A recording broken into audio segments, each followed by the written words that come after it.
Welcome to Navigating the 2019 Oklahoma School Report Card. I'm Lesa Rohrer, and I serve here at the department as the Director of Data Literacy in the Office of Accountability. Today we're going to discuss our accountability goals. We're going to connect the why, what, and what now for each school report card indicator. We're going to explore opportunities to access information at our public dashboard. We're going to identify the processes of data collection in the WAVE and accountability reporting and single sign-on. We're going to explore accountability tools and resources and identify accountability contacts. Sound like fun? Let's get started. We'll start with our goals. Accountability, we believe, should be in the service of the whole school, the whole child, and the whole community. This means that that system encompasses whole child education and supports like social emotional learning and trauma-informed instruction, quality early childhood and development opportunities, effective family and community engagement, results-based partnerships, expanded learning and enrichment opportunities, and of course, positive, trust-filled, and welcoming school climates. These are all parts of that support for the whole child. We also believe that an accountability system should provide accessible, meaningful, and actionable information about public schools. This is why we have the public dashboard you can find on oklaschools.com. Accountability should be integrated in a cycle of continuous improvement for schools that identifies what's working and what may be improved. We do understand that variables like school climate, family engagement, the implementation of the Oklahoma academic standards, facilities and access to opportunities, good teachers, quality partnerships are all important variables that feed into those outputs that we measure within the system. When we look for what's working, we can link and leverage that to support what may be improved. More importantly, we also believe that this system is guided by a strong belief that all students can grow and all schools can improve, and that is the underpinning philosophy behind the new school report card. In essence, that means that all of these indicators work together to tell a story about what schools are doing so that we can think about what ways we can improve. You'll notice that in this graphic, chronic absenteeism sits at the top. That's because as educators, we know that if our students aren't at school, they can't learn. If they don't learn, they're less likely to achieve, they're less likely to grow, and they're less likely to graduate ready for life after high school. So these indicators are connected. We're going to go into each one, and for some of you, this will be a review, so bear with me. Why do we measure chronic absenteeism? Well, the goal here is to mitigate lost instructional time. It's to gauge school climate and student engagement. It's to synergize family and community engagement around the importance of school. And it's to identify and reduce barriers to school attendance. You'll notice here in the state, we have a score of 86%. That means 86% of our students are in good attendance, or they're not at risk of falling behind due to lost instructional time. Lost instructional time in this indicator is 10% or more of a school year. So what are we measuring when you go to the report card? You're going to see your site's grade. In this case, it's 94.95%. That means at this site, 94.95% of their students are in good attendance. They're not missing 10% or more of school for any reason. That's compared to the district and to the state. If you look at the bottom, there's a distribution graph that shows what the scores are across all of the schools that we have measured. We also look at this by group because we're really looking to see if some groups are performing better than other groups. For this indicator, there were 664,044 students across grades K through 12. This is one of the few indicators that is measured across K through 12. In this graphic, we can really step back and think about, are there student groups that are missing more schools than others? And if so, what can we do? And that leads us right into the actions that can be taken, analyzing those trends across groups of students and our grade levels, and looking at that with our school calendar. Identifying students that may be at risk of falling behind and barriers they may have to regular attendance. Determining the effectiveness of strategies and supports to identify needs. And ensuring that students on IEPs and 504s have their needs identified in their plan and that we're counting them present if they are receiving services that align to those plans. This is an example of something that we did here at the state to look at trends across grades and student groups. In this graphic, you can see that we looked at what chronic absenteeism rates were across all grades. So these are students that were chronically absent. In other words, 16.8% of our students in kindergarten were chronically absent. Why is that important? Because we know from research that students in kindergarten that are chronically absent are less likely to be able to read by grade 3. Look at grade 6. This is another important year. Students in grade 6 that are chronically absent are less likely to graduate by grade 12. Currently, we have 13.2% of our students across the state chronically absent. Then when we looked at it by priority student group, we also noticed that our economically disadvantaged students and our students with disability had higher rates of chronic absenteeism when we looked at them and disaggregated them out of the population. These are trends that you can think about at your school when you're digging into your data. When we think about chronic absenteeism, this work comes from attendance work, but it's one of our guiding documents behind chronic absenteeism here at the State Department. Think about what barriers may be in place and think about aversions or disengagements that your students might have in coming to school. Chronic absenteeism is a school climate and school quality indicator. And what we do know is that students that like to come to school and have access to coming to school are more likely to learn and be successful. And I can give you a story of my own because I do come from an economically disadvantaged background, and school was not a positive place for my mother. My mother was a high school dropout. So she had a negative experience with school, and that did impact our relationship. She's actually very surprised that I grew up to become a teacher and then in education. So I overcame that aversion because of the engagement that I found at school. I really enjoyed learning, and that was because we had positive school climates. So what are some resources? Here at the State Department, we do have a website, and then something that just came out on a national level is this attendance playbook.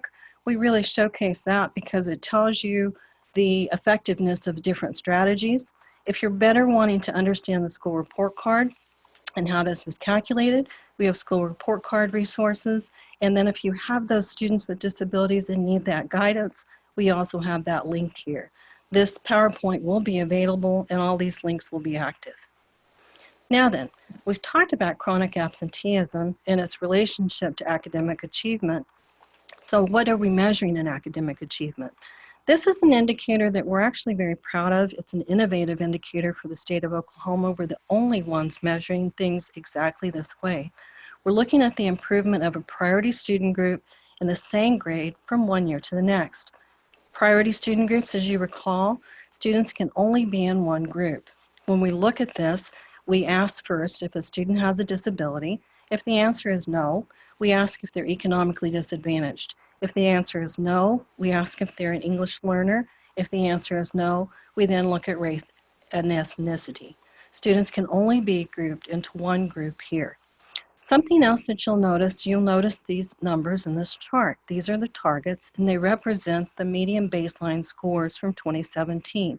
Targets do grow over time, so these targets are for the 2018 report card, the 2019 report card, so they have increased from that beginning baseline. But I still notice that students with disabilities in grade 3 have a target of 272, in grade 3, 269 in grade 4, 270 in grade 5, 269 in grade 6. So you'll see that these targets do change each year because this was based on actual performance. 300, I know from my work here, is proficient. So some of these targets are not yet at the proficient score. That's why we have this. If a student meets his or her target but is not yet proficient, in this system, they're still earning points. They're earning 0.95 points. So when you're looking at your data, please know that this is moving beyond that proficient level thinking. And what we're hoping to do is meet kids where they are and help them to get where we wish them to go, which would be proficient by the year 2025. What does this look like on the report card? Well, you're going to see things measured two ways. You're going to see a composite score, which represents the percentage of points earned by students meeting or exceeding their targets. Example for this school, they had a composite score of 90.5%. 90.5% of the 35 points available to them is equal to 31.7. And that's what you see represented here. Again, that bottom graph is the distribution graph, which we'll play with a little later. And then if you change and filter over to the subject level, you'll notice that the percentage point goes away and the number looks a little different. This is 73.5. This number represents the average value earned by students meeting or exceeding their state targets based on their performance on state tests in ELA, math, and science. 73.5 would be that average points, and we can earn points 0.95. You can earn 1 point, 1.25, or a student can earn 0 points. So this would be across all of the students that are performing for this indicator.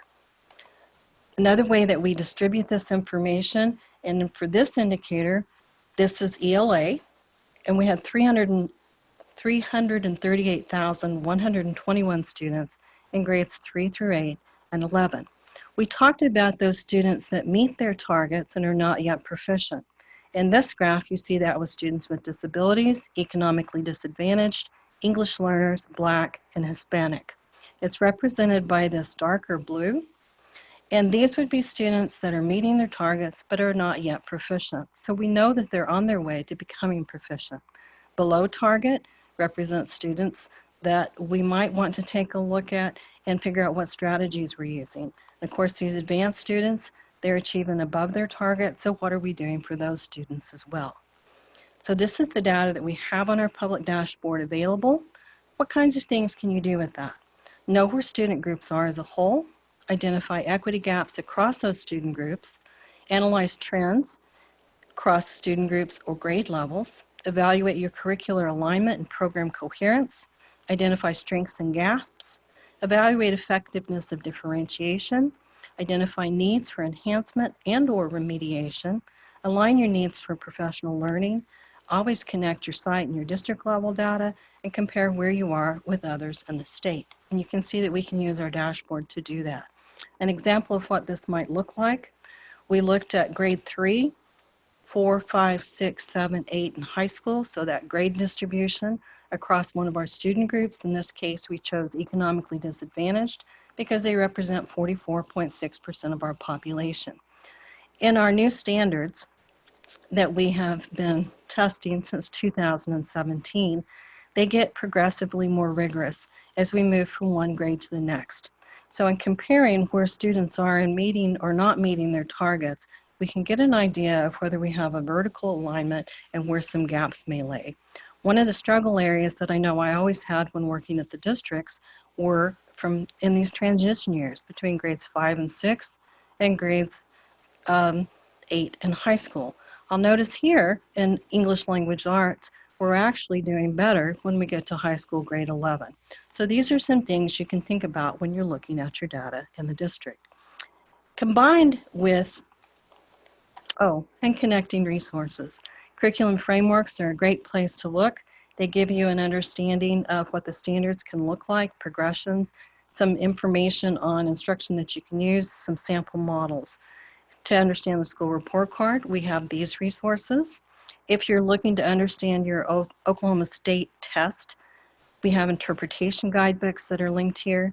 Programs of excellence rubrics help us to think about instruction through the lens of ambitious teaching and learning. And then the college and career ready assessment helps us to understand how our SAT and ACT scores convert to this OPI score that we're using in this. Connected to academic achievement is growth. Why are we measuring both? Well, growth allows us to look at the same students' progress across a continuum of learning so that we're looking to see how well they're mastering key knowledge, skills, and abilities they need to be ready when they graduate to college and career readiness.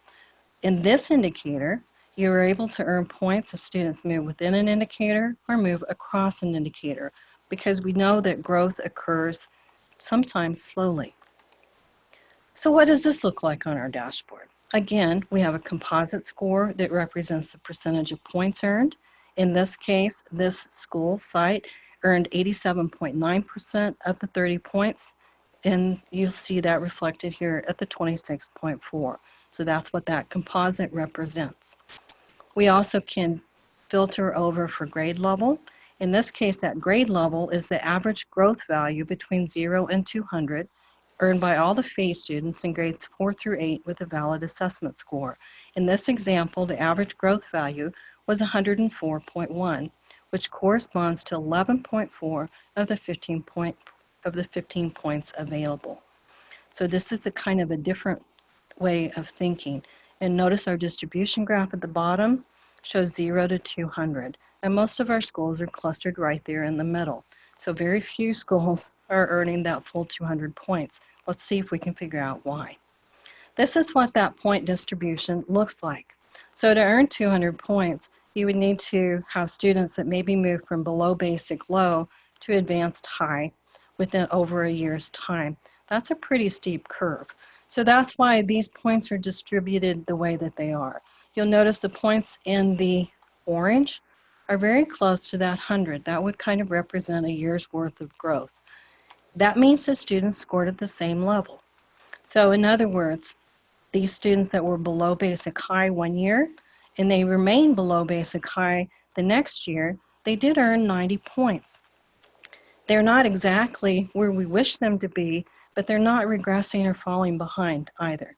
So this point distributions are based on how students are moving. Because our standards get more complex and the learning gets harder, students are earning points, even if they are regressing a little bit in some cases.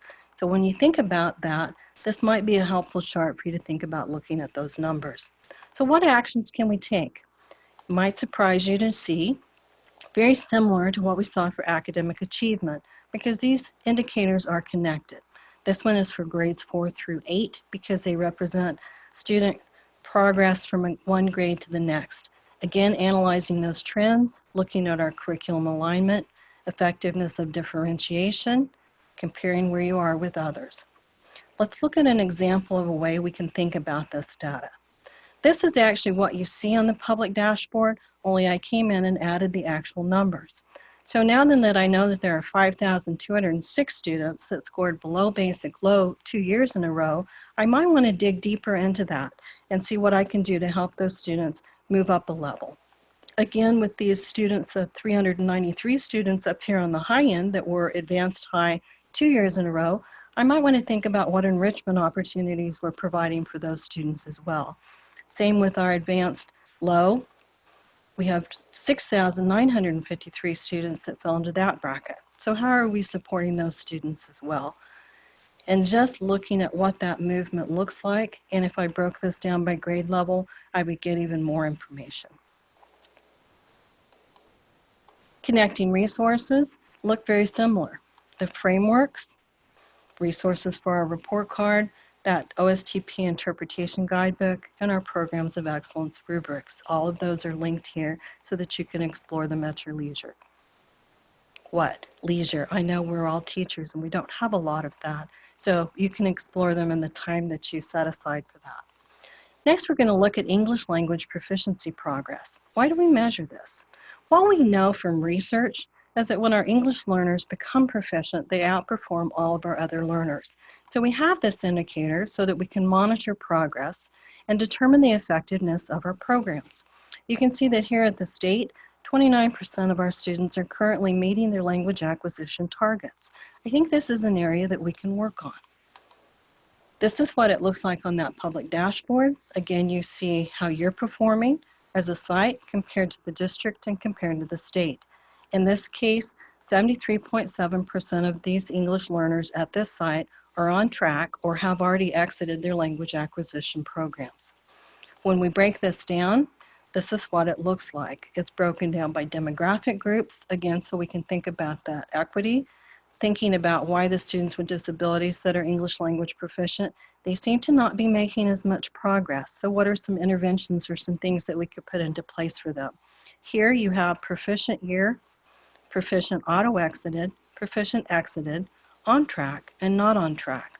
So this information is a little more detailed than what we have seen before for our English learners so that we can really dig into this and think about what actions to take. Knowing where our students are, knowing what those trends are across groups of students, years, and or grade levels, strengths and gaps that may exist in our programs and supports, needs for professional learning. I know as a science teacher, I had a lot of English learners in our classroom, And I was very thankful for those professional learning opportunities that helped me to connect with what I needed to do to support those students. Connecting our site and district data, and of course comparing where you are with others. One way we can do this is by comparing between years. Now that we have 2 years worth of data, I thought that that would be something that I would want to look at. So that proficient prior year, we did have an increase in the number of students. We stayed about the same with the number of students that auto-exited and that exited based on their test scores. The number of students that are on track really decreased. So we might want to think about why that might be. And the number of students that are not on track increased somewhat. So looking at data in multiple years helps us understand the effectiveness of those interventions that we have in place. We will be adding to the connecting resources we have for this. We have a brand new ALPA team that now has 3 people, and we're very excited about that. So right now what we see is Access for ELS, the scores and reports, and it gives you some information on how to use those WIDA access scores to really help students progress. Yeah, and then ALPA is one of those other indicators that goes across grades K through 12. The indicator we're going to look at next is just for high school. Post-secondary opportunities. This is for students in grades 11 and 12. And why do we measure this? Because we're really working to make sure that our students are prepared for life after high school. We want to connect them with what they want to do and be. And we want to use this to synergize business and community partnerships around the connections between school and work. Currently, 46% of our students across the state are earning credit for participating in some sort of post-secondary opportunity. When we see this on the dashboard, this is what that looks like. At this site, they're scoring a little bit better than the state. They're at 58.6. The district is also at 58.6. I might make an inference there that this is a one high school district. And I might also have some knowledge that it is since I put the slide together. We can also break that down and look at it across student groups. In this indicator, we had 86,860 students in grades 11 and 12. One of the things that really struck us when we looked at this data as a state was that our students with disabilities were not receiving those opportunities as much as other students in other groups and our English learners. So we dug in to think about that, and we actually had some conversations here at the State Department to help remedy that by rethinking our internships and connecting them to those transition plans. And I'll tell you a little bit more about that here in a moment. So what do we want to do with this indicator? First of all, we really want to know where our students want to go after high school. We want to identify those opportunities. We want to inventory our opportunities to identify barriers and expand access. We have a lot of very small districts. So what do you do if you don't have a whole lot of jobs that are there, or you don't have a good partnership with your CTE, or maybe your students don't have opportunities for concurrent enrollment? There are ways that we can think about things and people that we can connect you with that are doing some great things, and I'll show you where those resources are. Identify needs for those business partnerships. Chelsea Hunt here at the State Department is a wonderful person to help you think through that. Connecting our site and district level data, and of course comparing where we are with others, because that lets us link and leverage so that we can do better. I have this for 2018, and these are the post-secondary opportunities that count within this indicator. Internships, and currently that is the lowest participation that we have. And internships are at that local level, and so we will connect you to some resources on the next slide. Dual and concurrent enrollment, AP and IB coursework, and CTE certificate programs. So when we're thinking through how to increase participation, we want to think about access we have within our community. Here are those connecting resources I talked about. Post-secondary opportunity spotlight documents and the guidance to make sure that things are coded correctly within your local system. The ICAP resources to help support those individual career and academic plans, and then internship guidance if you're looking to put more internships in place at your school. And finally, what is it that we're hoping to lead towards? Graduation. What we know is that the world of work is changing, and by 2025, most of our students will need some sort of post-secondary learning to be employable. That means that people like in my generation, where we could only have a high school diploma and get a pretty good job, that's not going to happen as our students move into the future. In fact, it's really already kind of happening now that you need some sort of post-secondary experience. So we look at this one to monitor how well we're supporting students in graduating in 4, 5, or 6 years, because we know that we have some students that take a little longer. That way we can gauge the effectiveness of our efforts, and we can close those equity gaps between student groups. You'll see this brand new display that we're very excited about here on the public dashboard. It gives your 4-year, your 5-year, and your 6-year graduation rate. When we dig into that indicator on the report card, again, you have this composite, which represents the overall percentage of points you've earned, your 4-year graduation rate, your 5-year, and your 6-year, so that you can look at those and share that information with your stakeholders. Another way that we are looking at this is by student group, again, to close those equity gaps. You'll see the 4, 5, and 6-year rates, because some students do take a little bit longer, and we are rewarding or celebrating those efforts that schools are taking to help support those students in graduating. Actions: analyze trends across student groups, evaluate the effectiveness of the supports you have in place, ensure that students are coded correctly during DVR windows, and compare where you are with others. Connecting resources, we will also be adding to these the school report card and the historical adjusted cohort guidance.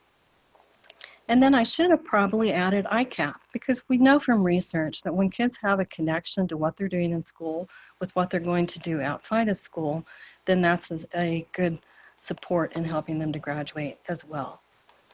What I want you to keep in mind as you're thinking about these indicators is that they connect along a continuum. We have them measured at different points, but each of those impact the other. Chronic absenteeism is one of the few. Chronic absenteeism and ELPA, we measure from K through 12. If our students aren't there, they can't learn. If they're not learning, they don't achieve. Achievement's measured in grades 3 through 8 and 11, but the learning that happens from K through 2 in 9 and 10 and 12 is just as important. Academic growth is measured in 4 through 8 because we have consecutive years of testing. Post-secondary, 11th and 12th, because it's closest to when students graduate. And the goal of that one is to provide opportunities that prepare them for what comes next. Graduation, because that cohort begins in 9, really encompasses 9 through 12 and beyond, since we have up to 6 years to graduate. So when we're thinking about that, maybe this graphic will be useful to you in talking with your stakeholders. Now we're going to change gears a little bit and talk about how your data feeds into the report card. It first comes in through WAVE reporting. WAVE is connected, we pull data in from the WAVE through your local student information system. Accountability pulls it in accountability reporting and single sign-on, so not everyone will have access there because that is password protected. Once we pull it in accountability reporting, we give sites an opportunity to verify that what has been pulled from your local student information system through the WAVE is correct. That occurs during a data verification window. And we have data verification windows for all of our indicators. Once that data has been verified that it is correct, it moves into a calculation window. Once the calculations are made, we open a calculation verification window so that sites have an opportunity to look at their calculations on the report card and say this is correct or this is incorrect. Once all of that is finalized, then the Oklahoma School Report Card is taken to the state board. Once it's approved by the state board, it is made public on the dashboard. So that's kind of the process. Let's walk through a couple of examples. Here's an example of something that you do in the WAVE. The October 1st Consolidated Report. Did you know this is used for all indicators? So during this window, think about reviewing all of your demographic information so that that information is correct when it feeds into things like the academic achievement indicator, and we're looking at priority student groups. An example of, and this is maybe your favorite window, is the assessment validation window. This happens in June after testing has occurred, and it allows you to review your data And if it's not correct, to submit a DVR. I'm one of the folks on the other side that reviews these. We work very hard to research and figure out what's going on, and then we work to find a resolution for this and close that. If there's a discrepancy, the data is changed on our side. That's what you check for. Duplicated students, review no-score codes, and make sure that your FAE values are correct. These are all things to look at during that window. And in all of these verification windows, we're going to be providing more guidance on that in terms of documents and webinars. So look for those as we move forward into this, hopefully, 2020 report card. Accessing data on the public dashboard. So we talked about how your data is connected, where it comes from, and now let's look at the public dashboard. To do that, I'm actually going to go into the dashboard, but I'm going to have the slides available so that when you're back at your site, then you have those opportunities. I'm going to go to the state report card, and to do that, I go all the way down to the bottom of the screen. And I wanted to show you a few things that have changed or that have been added. Changed is probably the wrong word. A few things that have been added. One of the things I can do is right here, I can filter by student groups. I can look to see my economically disadvantaged, and you'll notice it pops up a modal that represents how that group of students performed compared with other groups of students. So when we're thinking about, are we meeting the needs of all of our students? Are the strategies we have in place working? This is one place we can look to govern that information. I think you're all familiar with the fact that we can click into more details, and it gives us an opportunity to go into the indicator at a little more depth. Something that has been updated is this distribution graph. I can click on any point on this graph, and it opens a modal, and it allows me to see schools that are performing at that level. I don't know about you, but at a district level, this would have allowed me to see who was doing better than I was, so I could reach out to them to see what they're doing. I suspect that some folks are going to be reaching out to you now to see what you're doing. Another feature that's been added since we have 2 years worth of data is down here at the bottom. If you click on this dot, it gives you performance over time. That shows how we did in 2018 compared with how we're doing in 2019. Another feature on this is by demographics. I can add a subgroup. I can look at it by priority student groups. And it gives me another line that compares how those two are performing. When I'm ready to not look at that, I can click out of that. And you'll notice that now that my distribution graph here has also changed because I can also filter by that. I can click here and get those schools that are performing at that rate for that subgroup. I don't know about you, but I think that's a pretty exciting feature. Other things that have been added are contextual data. You find that here on this tab. For us, since we're looking at the state report card, it says about our state. If you're looking from the district, it's going to say about our district. If you're looking at your school, it's going to say about our school. It includes academic measures like assessment performance, ELPA, and student progress. Let's go into student progress. Notice that this looks a lot like what we saw on the other display, only instead of points, this is 88.1. This represents the composite average value. I can also filter by English so that I know that across all of the groups, and this includes FAE and MFAE as required by the feds. So 89.5 is the average growth value. Remember, that's a number between 0 and 200. Again, we have the distribution graph, and I can look at performance over time. When I scroll down, I see the same heat map that I see for the indicator. We have changed this display so that you are now looking at a view where you're comparing the 2018 performance to the 2019 performance. These students that are at the equal mean that they are scoring at the same level. The pluses mean that they're scoring at a higher level. The minuses mean they're scoring at a lower level. But depending on how they're moving would be dependent on what decisions I make about what to think about or do with that data. Other contextual information that's included is school climate. Per pupil expenditure is coming soon. We do have some attendance data in currently.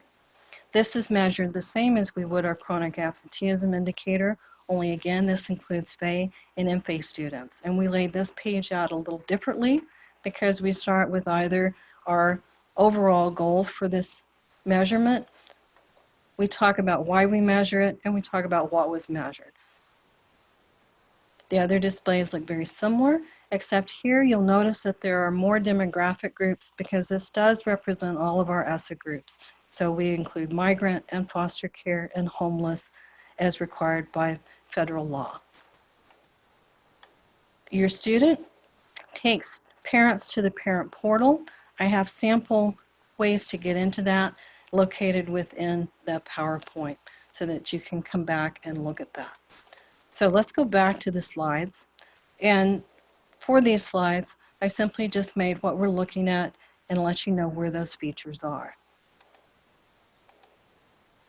Again, contextual information includes both FA and NFA, and it's for both academic and school climate measures. Here's what that parent portal looks like, and there's a link to where you can find sample logins so you can dig into it.